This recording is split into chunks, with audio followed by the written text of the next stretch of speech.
Hi guys, welcome back. We are here with Pax for chapter 8. I'm going to do chapter 8 in two parts because it's a longer chapter, and I'm worried that YouTube won't let me upload a video that would be that long. So we're going to read about half of it, and then I will post the other half tomorrow. So chapter 8, part 1. The sound Peter most loved in the world, the leather-to-leather smack of a ball in a glove, was so real in his dream that he smiled as he opened his eyes, and then yelped in shock. A woman stood over him, tossing a baseball into a glove. She wore patched overalls with faded bandanas knotted along the straps, and her hair was a spiked mess that shook as she cocked her head to study him. He scrambled backwards along the rough wooden floorboards, crying out again, this time at the pain shooting up from his right foot. It all came back so fast. In rising panic, he looked around for his pack. There it was, behind the woman, its contents strewn across the floor. She came closer and thumped the ball into the glove a little harder. His ball. His glove, Peter realized.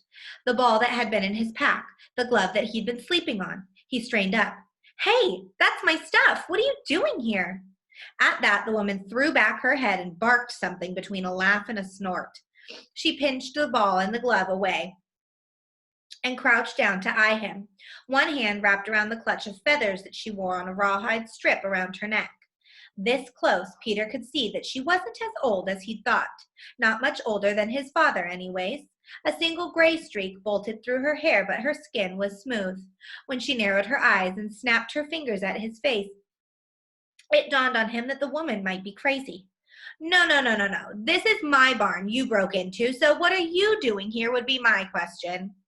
Peter scooted back. Crazy or not, the woman standing over him had a wall full of hatchets behind her, and he was 1 foot short of running a pair. Okay, right. I hurt my foot last night. I passed your barn and I needed a place to stay, so look, I'll go. Not so fast. What do you mean, you passed my barn? This is private property and I'm in the middle of nowhere. The woman straightened to her full height and Peter edged back even further.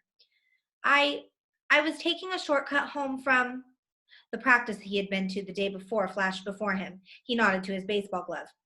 From batting practice. You were coming home through my land from batting practice. Then the first thing I'm wondering is why don't you have a bat? She tossed a hand toward his stuff. Why you carry a roll of duct tape, garbage bags, and a charm bracelet, clothing, food, and water, but no bat, boy? The way that she said boy, silky and stretched out into 2 syllables, made him realize that she had a hint of an accent. Only a hint, as if sometime in her childhood, people around her had spoken a language that was close to singing. Well, I left it. A bat is really heavy to carry around. The woman shook her head again, and this time she looked disgusted. She yanked up at the left leg of her overalls. Below her knee, her leg was a rough wooden post. She stabbed at it down beside Peter. Now this leg is heavy, boy. Solid heart of pine, but I carry it around, don't I? The woman peered down at it and seemed to discover something she didn't like much. She pulled a knife from her belt. With a flick of her wrist, shaved a chink from just above where her ankle would have been.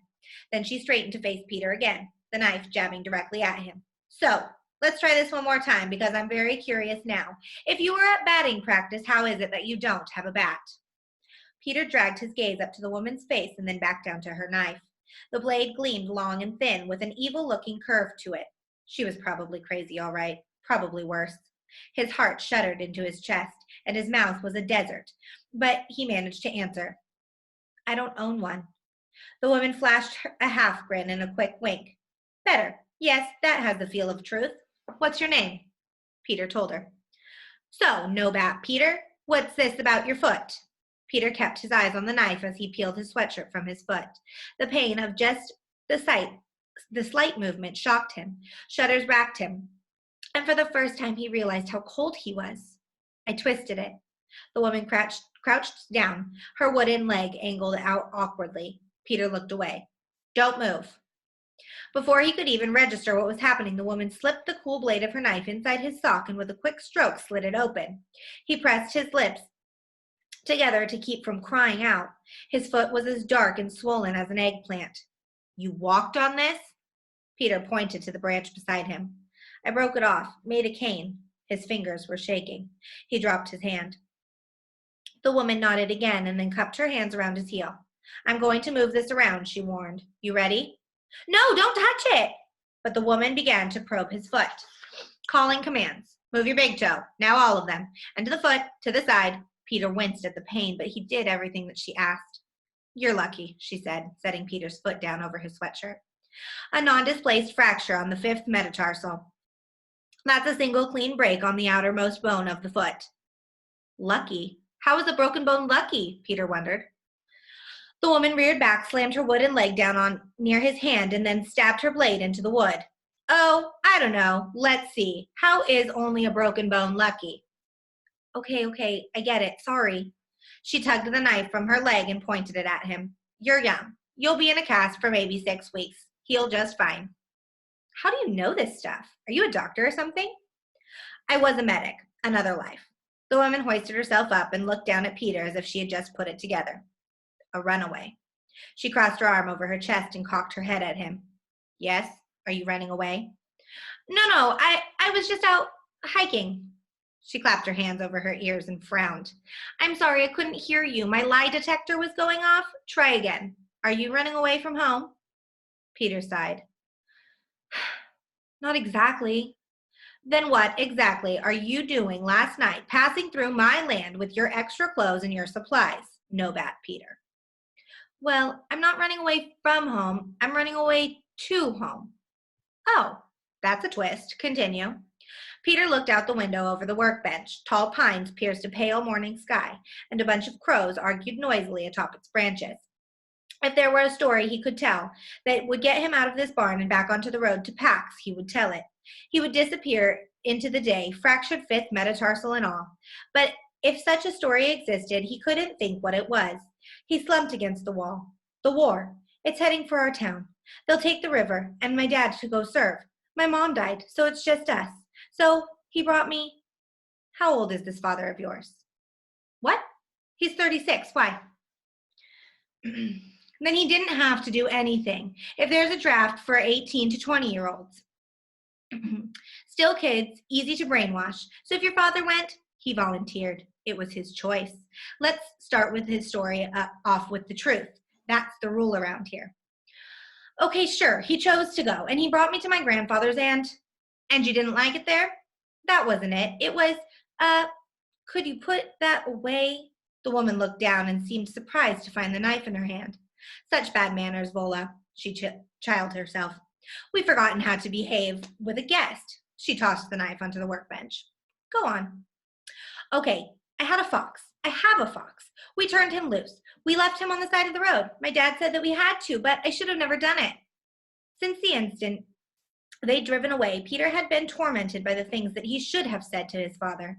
They all came rushing now. I raised him from a kid. He trusted me. He won't know how to survive outside. It doesn't matter that he's just a fox.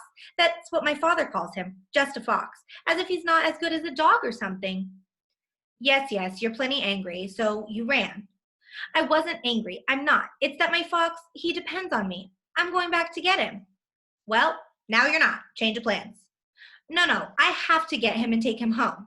Peter rolled to his knees, swallowing the gasp of pain that shot up from his foot. He grabbed the branch and tried his weight on it for a second, then sank back down, exhausted from just that. Now, you still think this? How far away did you leave him? 200 miles, maybe more, Peter admitted. Vola snorted. You wouldn't make it 2 miles now. You'd be nothing but a bear bait out there. That is, if you didn't die of hypothermia the first night, you won't be able to move enough to keep warm. She leaned back against the workbench, winding a scarf around her finger, and Peter could tell she was just trying to figure something out. She didn't look as crazy now, just deep in thought, and maybe worried. Then she seemed to come to a decision. Someone is bound to come looking for you. I can't have that. I need you gone, but I can't send you out like this. I have enough on my conscience. I will bind that foot and give you something for the pain, something that's legal to give to children, and then, I'm not a child, I'm almost 13. Vola shrugged. And then you will leave. There's a garage not far down the highway. Call this grandfather of yours and have him come get you. I'm not going back. I have to get my fox. Not like this, you're not. You can't bear weight on that broken foot until the bone heals. 6 weeks at least. Maybe then you can try again. 6 weeks? No, that would be too late. My fox. Remember, boy, I know a little something about traveling on one leg. To get around before that bone heals, you'd have to learn how to carry yourself from your shoulders and your arms. You'd have to become strong in new ways. Almost impossible for an adult, never mind a child. I'm not a child, said Peter. Vola swept up a silencing hand. So you will first go back and have that broken bone set. But first I will bind it for you and fix you something better than a branch to walk with. Vola perched herself off the workbench and left the barn. And that's the end of the first part of chapter 8. Come back tomorrow for part 2.